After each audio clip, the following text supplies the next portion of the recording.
একা একা কখনো কবরস্থানে না যাওয়া উচিত। আমি কয়েকদিন আগে মায়ের কবর জিয়ারত করার জন্য গেলাম। ফিরে আসার সময় আমার পাশে একটা পুরনো কবর পড়ল। আমি দেখলাম কবরের উপর একটা বিরাট গর্ত।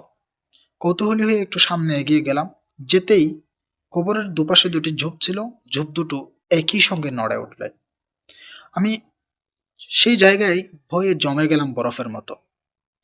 ভয়টা কাটার পরে কি হলো একটু দেখার জন্য সামনে গিয়ে দেখি বড় একটা ব্যাঙ এজুপ থেকে ওজুপে লাফ দিয়েছে।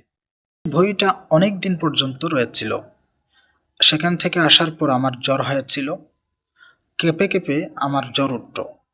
ডাক্তার দেখিয়েছি এবং মুখের মধ্যে অনেক ব্রণ উঠেছে। এই যে দেখা যাচ্ছে আমার মুখের আকৃতি পর্যন্ত পরিবর্তন দেখাচ্ছে।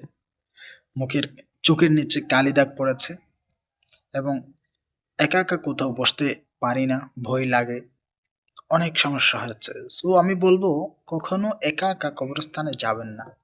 আপনার আত্মীয়স্বজন কবরস্থানে আছে, তাদের প্রতি আপনার মায়া মমতা আছে, এটা বুঝি আমি। কিন্তু মাঝে মধ্যে কবরে অনেক ভয় পায় মানুষ। কারণ অতিপ্রাকৃতিক জিনিসকে মানুষ সাধারণত ভয় পায়। একজন মানুষ নড়ছে, খাচ্ছে, কথা বলছে, এটাই স্বাভাবিক। হঠাৎ করে যখন নাকি মানুষটা আর নড়ে না, চড়ে না, কথা বলে না, শক্ত হয়ে কাঠের মতো মাটিতে পড়ে রয়, ঠান্ডা হয়ে যায় তার শরীর, তখন মানুষ তাকে স্বভাবত ভয় পায়। এটাকে বলে অতিপ্রাকৃতিক জিনিসকে ভয় পাওয়া। বিজ্ঞান এটা স্বীকার করেছে যে মানুষ অস্বাভাবিক কিছুকে সাধারণত ভয় পায়।